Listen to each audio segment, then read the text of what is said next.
Your fiancé isn't upstairs getting ready. The waitress leaned in close, her voice barely a breath above the soft clink of crystal and the low hum of live jazz. Her dark hand steadied the wine bottle against the rim of his glass, and she did not pour. She just spoke. She is in room 14. With your brother.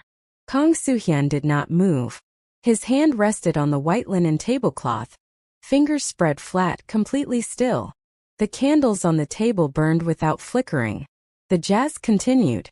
The 40 guests around him laughed and raised their glasses and kissed each other on the cheek. And Kang Soo-hyun sat at the center of it all like a man who had just heard a sound no one else in the room could hear. He did not look at the waitress. He looked straight ahead. Slowly, without a single word, he reached out and lifted his champagne glass.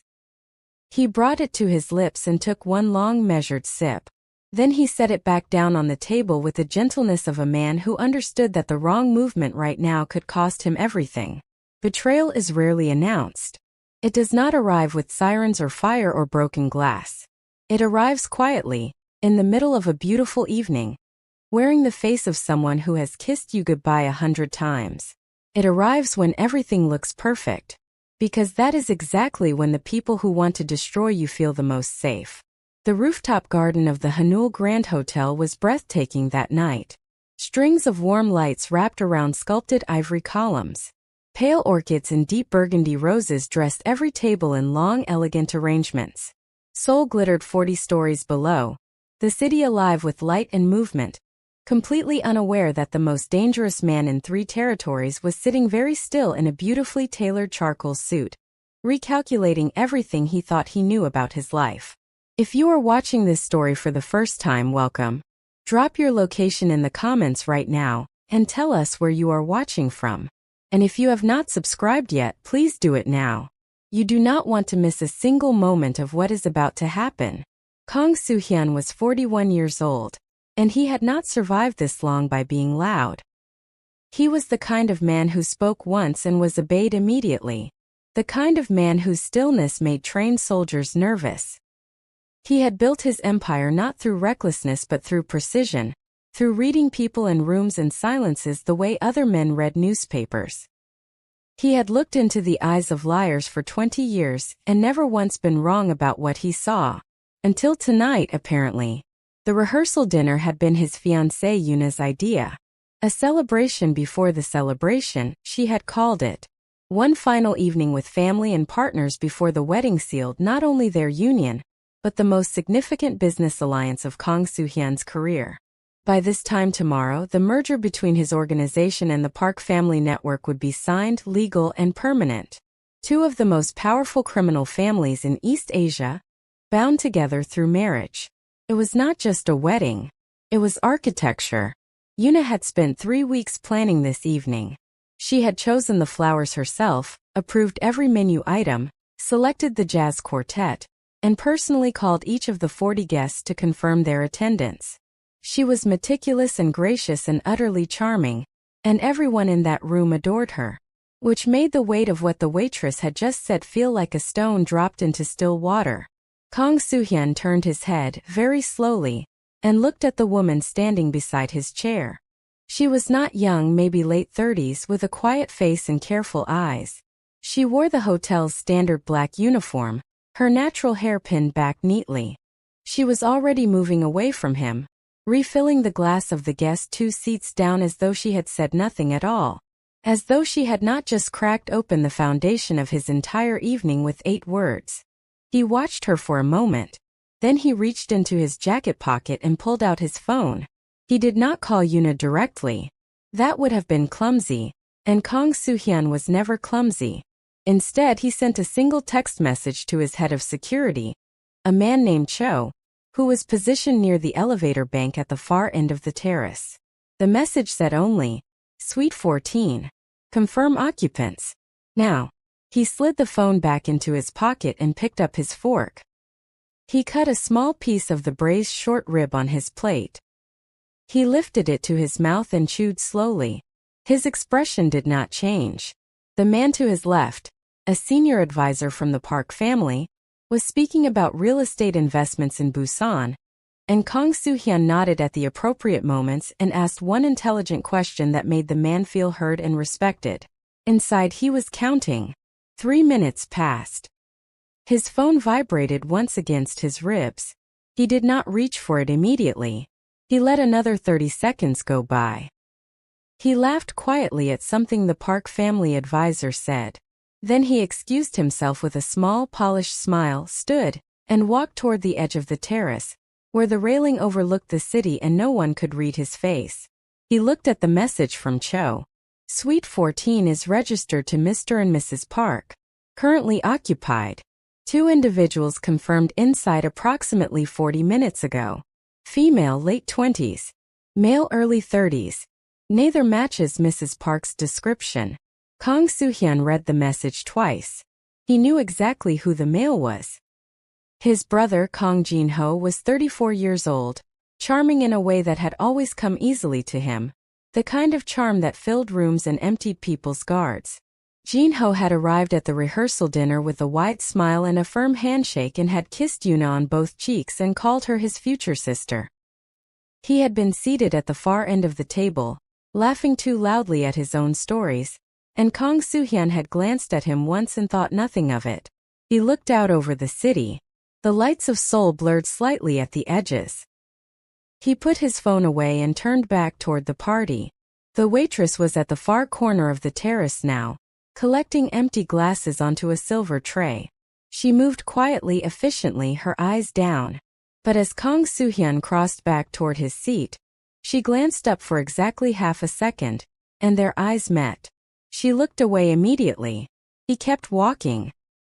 He returned to his seat and rejoined the conversation and refilled his own glass with water, not champagne. He needed his mind completely clear. He was already building the frame of what came next, and he needed every piece to be exactly right before he moved a single one. 20 minutes later, Yuna appeared at the top of the terrace stairs. She was luminous. There was no other word for it.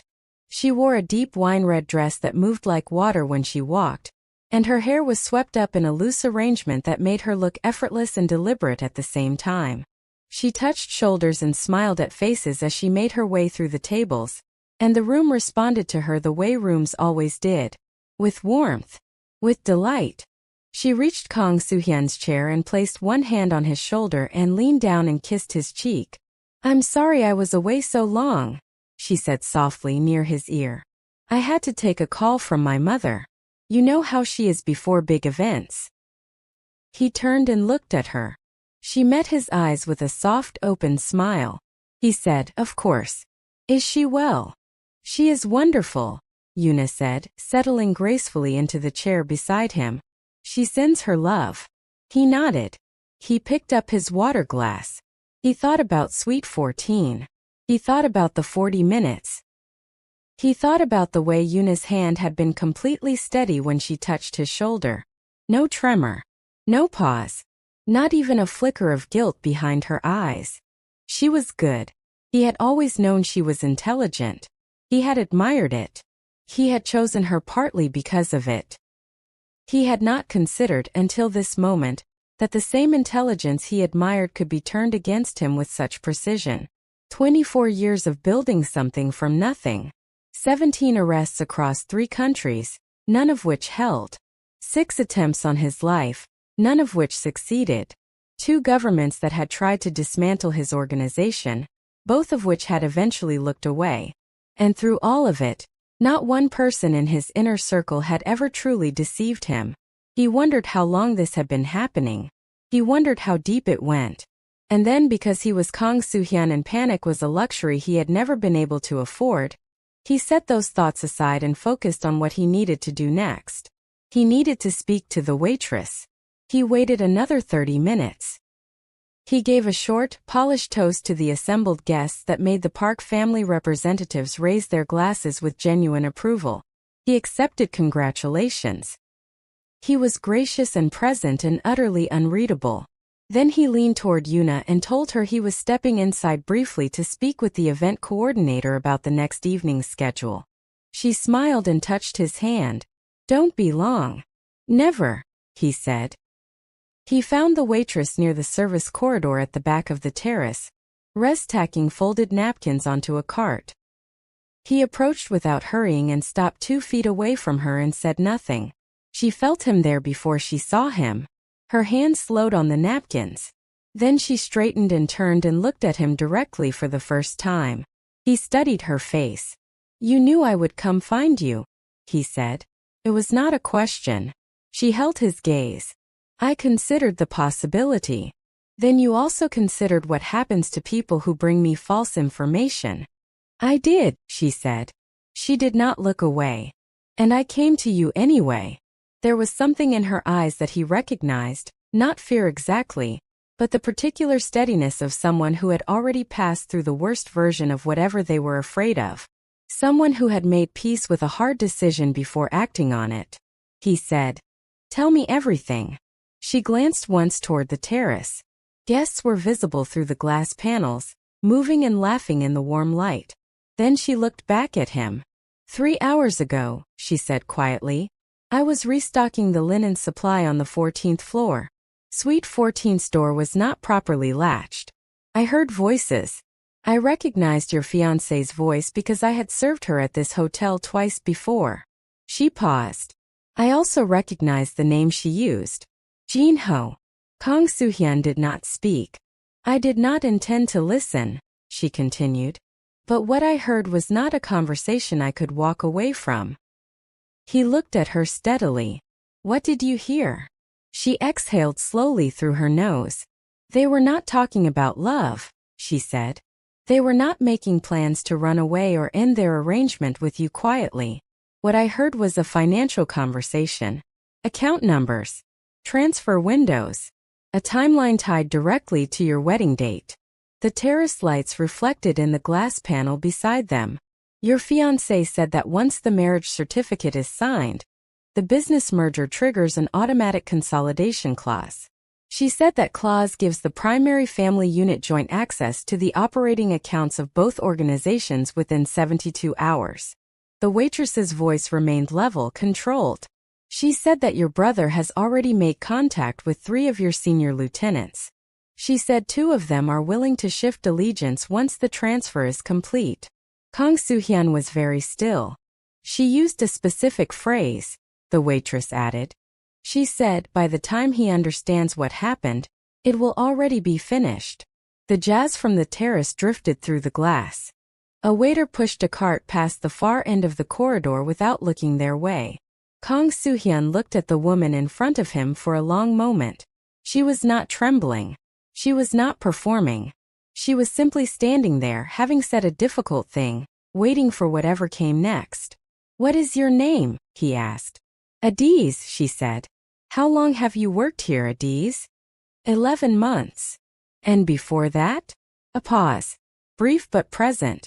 "Other work," she said carefully. "The kind that teaches you to listen closely." He did not press further. "Not yet," he said. "Go back to the terrace.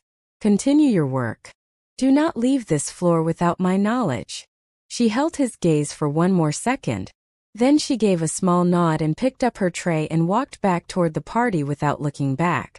Kang Soo-hyun stood alone in the service corridor for exactly 4 seconds. Then he straightened his jacket, turned, and walked back into the warm light of the rehearsal dinner. Jin-ho had returned to his seat at the far end of the table. He was laughing again, leaning back in his chair with the relaxed ease of a man who believed himself completely safe. He caught his brother's eye across the table and raised his glass with a wide grin. Kang Soo-hyun looked at him. He smiled back. And in that moment he made his decision. He was not going to confront anyone. He was not going to make a scene. He was not going to give either of them the slightest indication that anything in his world had shifted. He was going to finish this dinner. He was going to smile and toast and embrace the people around him. And while he did all of that, he was going to dismantle everything his brother and his fiancée had spent months building. Quietly. Completely. Without a single warning. The most expensive lessons are always the ones that arrive wearing the face of loyalty. And the most dangerous response to betrayal is not the one that comes with shouting. It is the one that comes with a smile and enough patience to wait for exactly the right moment. Kang Soo-hyun walked back to his chair, sat down beside the woman who had planned to ruin him, and asked her if she wanted dessert. She said yes with a beautiful smile. He ordered for her, and the trap, silent and invisible, began to close. Kang Soo-hyun did not rush. That was the thing about him that his enemies had always underestimated. They expected rage. They prepared for confrontation. They braced themselves for the version of him that arrived with force and noise. What they never prepared for was the version that sat across from them at a candlelit table, cutting his dessert into precise portions and asking thoughtful questions about their families. He was that version tonight. He laughed at Jin-ho's stories. He refilled Yuna's water glass when it ran low. He thanked the Park family representatives for making the journey from Busan, and told them the wedding tomorrow would be an evening none of them would forget. Every word was smooth. Every gesture was warm. And underneath all of it, his mind was moving like a current beneath a frozen river. Fast, purposeful, invisible. He sent 3 messages during dessert. The first went to Cho, his head of security. It contained 4 names and a single instruction. Pull their financial records going back 18 months and have the results on his desk within 2 hours. The second went to his personal attorney, a woman named Park Ji-won who had handled the legal architecture of his organization for 11 years. The message asked her one question about the consolidation clause in the merger agreement, specifically whether it could be suspended unilaterally before execution if new information about a signatory emerged. Her reply came in 4 minutes. Yes, with documentation. The third message went to a private number he had not used in over a year. It contained no words, only a location and a time. By the time the jazz quartet played their final number and the guests began gathering their coats and exchanging embraces, Kang Soo-hyun had already rebuilt the entire structure of the evening inside his head. He knew what he was going to do. He knew the order in which he was going to do it. And he knew exactly which piece he needed most to make it work. He found Adaeze near the service exit, returning a stack of folded linens to a trolley. He approached from her left, unhurried, and stopped beside her without looking directly at her. "The kitchen on this floor," he said quietly. "Staff break room. 10 minutes. She gave no visible reaction. She simply continued folding. He walked away. The break room was small and windowless, smelling of coffee and industrial cleaning solution. A single overhead light hummed above a narrow table with 4 chairs. Kang Soo-hyun was already seated when Adaeze came in and closed the door behind her. He looked at her for a moment. Then he said, "Tell me who you are. The full version." She pulled out the chair across from him and sat down. She placed her hands flat on the table and looked at him directly. "I worked for 12 years in financial intelligence," she said. "Not in Nigeria, not here. In a department that does not have a public name.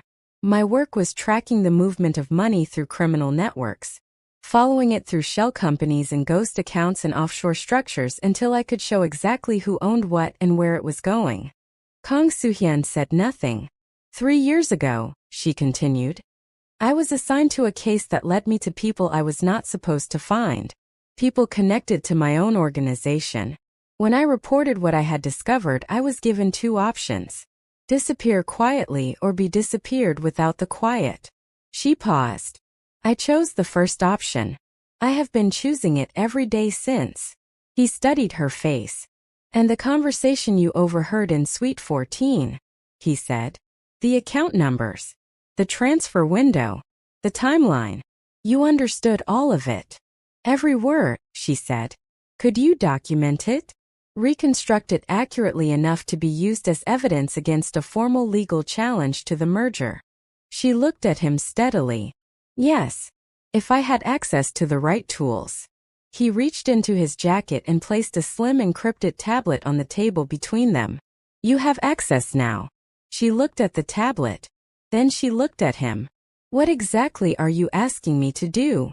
"I am asking you," he said quietly, "to help me take apart what they built before tomorrow morning. The merger clause. The account access. The lieutenants they turned." He folded his hands on the table. I am asking you to use everything you know to make sure that by the time my brother wakes up tomorrow, there is nothing left for him to take. The overhead light hummed. Adaeze looked at the tablet on the table between them. And after, she said. After, he said, we will discuss what you need. New documents. A new position. Something that is not a hotel uniform and a trolley of folded linens. She was quiet for a moment. Then she reached out and picked up the tablet. They worked for the next 90 minutes in that small room. Adaeze reconstructed the conversation from Suite 14 from memory with a precision that made Kang Soo-hyun understand, fully and finally, exactly who she was. She did not approximate. She did not guess.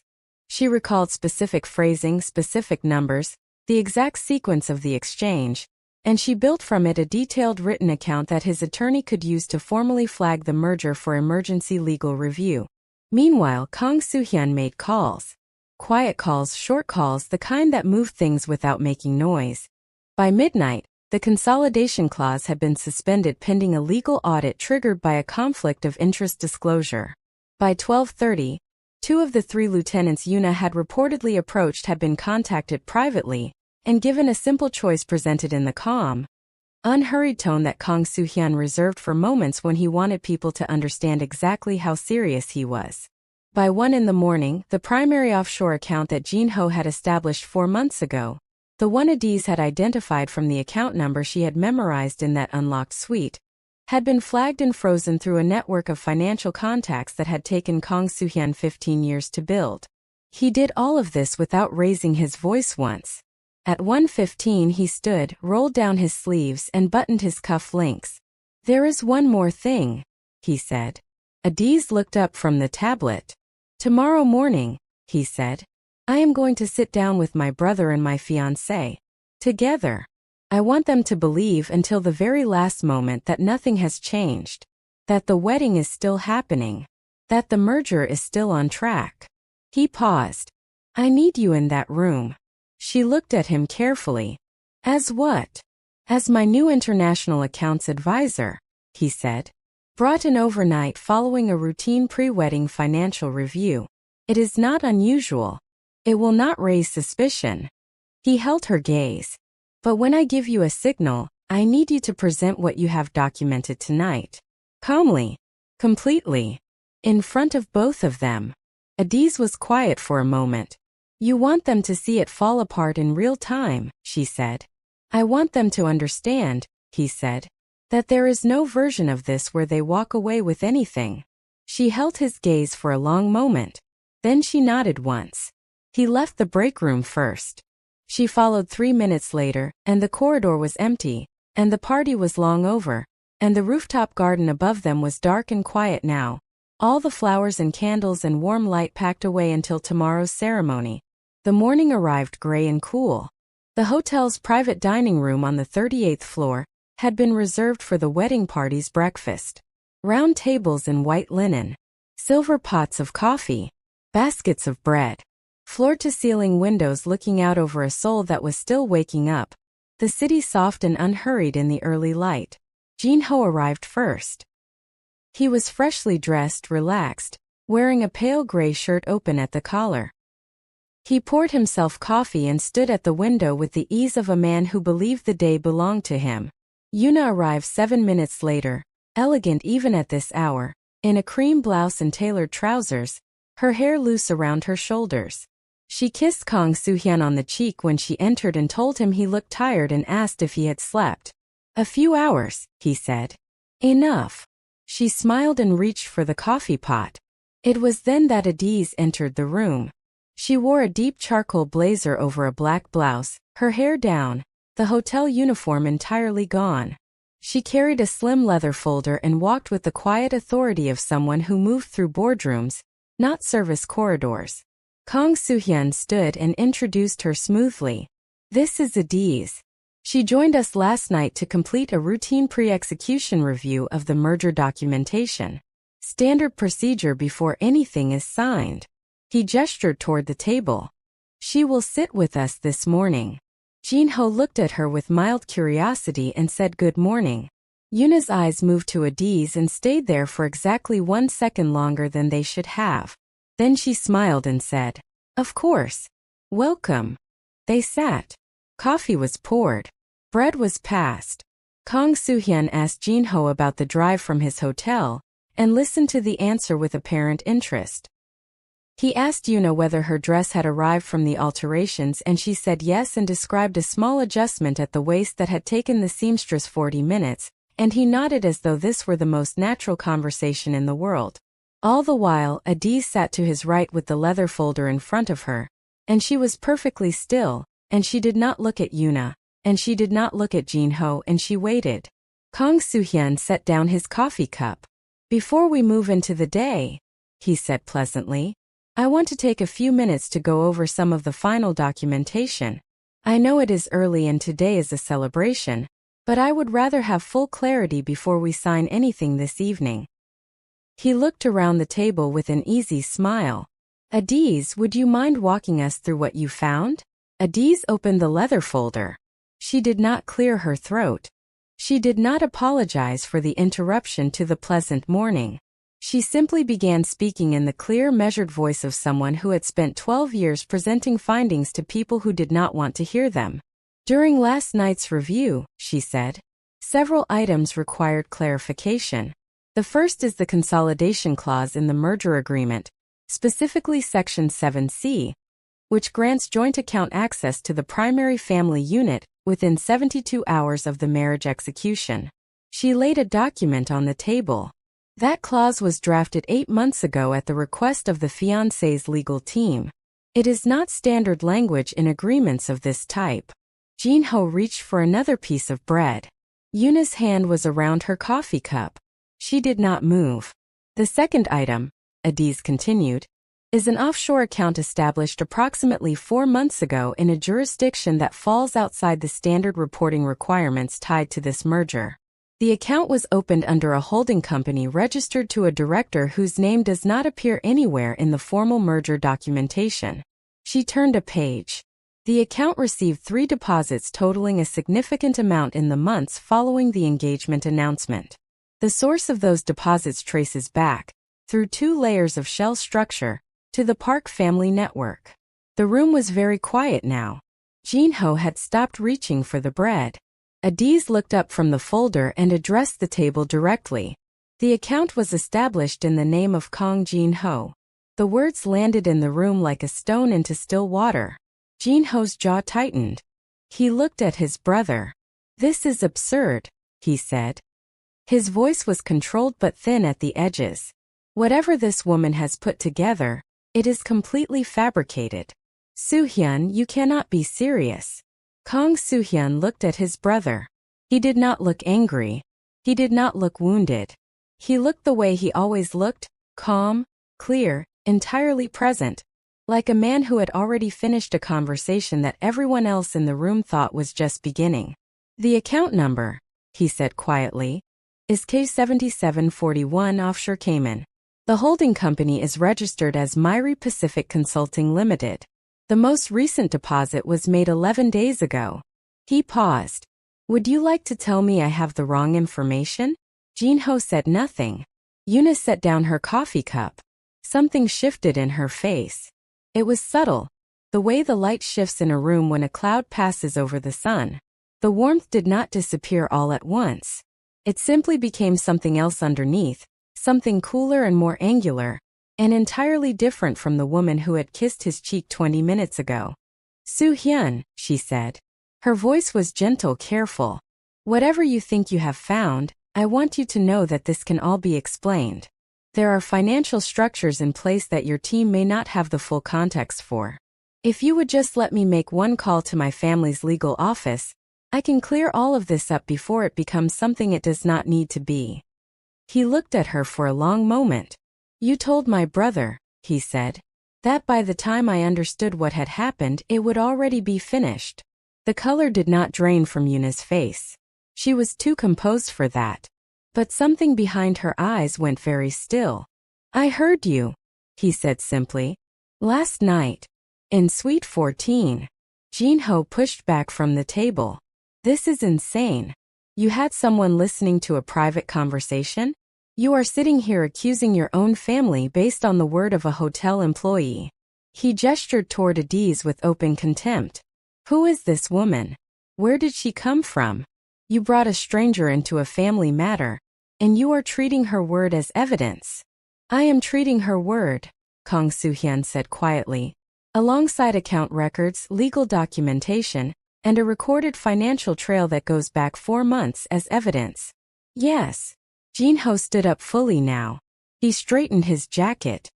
He looked at his brother with an expression that moved through several things very quickly: calculation, then something that might have been genuine hurt, then something harder and colder that replaced both. You have always done this, Jin-ho said. You have always made me feel like I was standing just outside the door of something I had earned the right to be part of.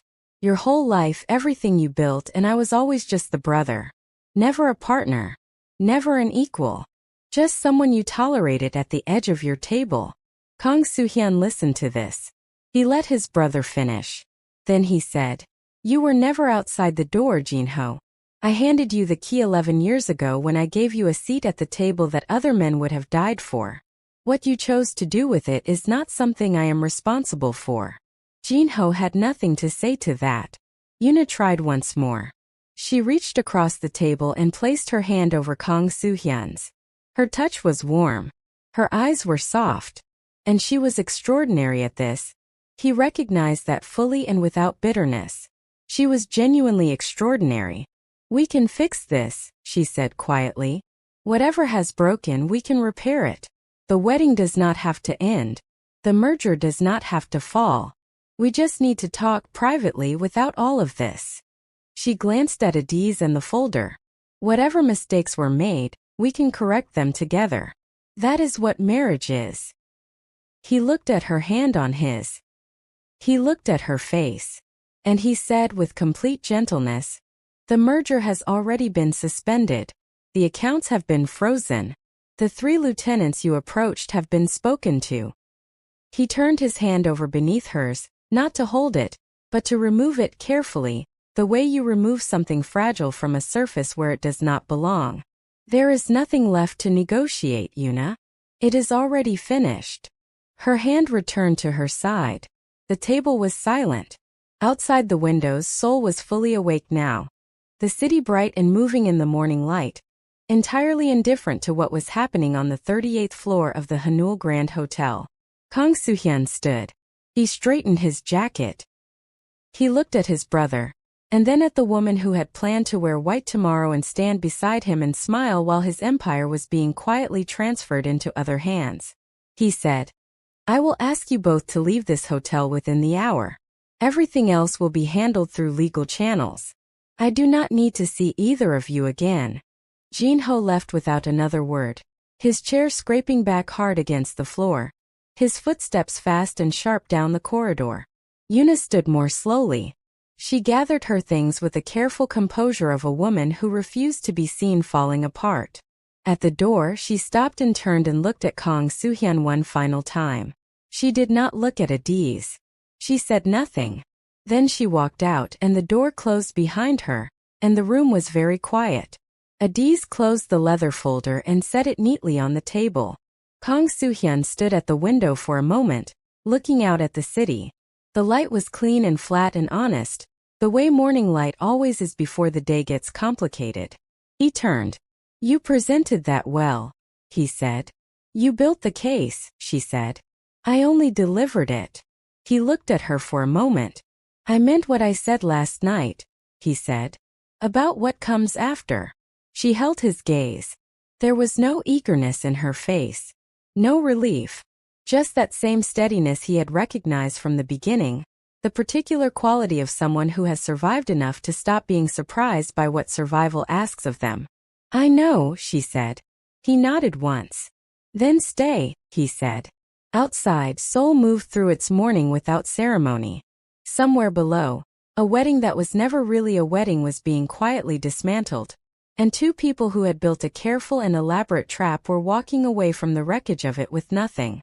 And in a 38th floor dining room that smelled of coffee and fresh bread and the faint ghost of cut flowers, The most dangerous person in that building was not the man who had just ended a betrayal with 3 words and a frozen account. It was the woman everyone had walked past for 11 months without once looking up from their own reflection. The most powerful move on any board is not the one that announces itself. It is the one that has already been completed before anyone realizes the game has changed. And the most dangerous person in any room is never the one holding the most. It is the one who sees everything, says nothing, and waits for exactly the right moment to speak. If this story kept you glued from beginning to end, hit that like button right now and share it with someone who loves a story where the truth wins.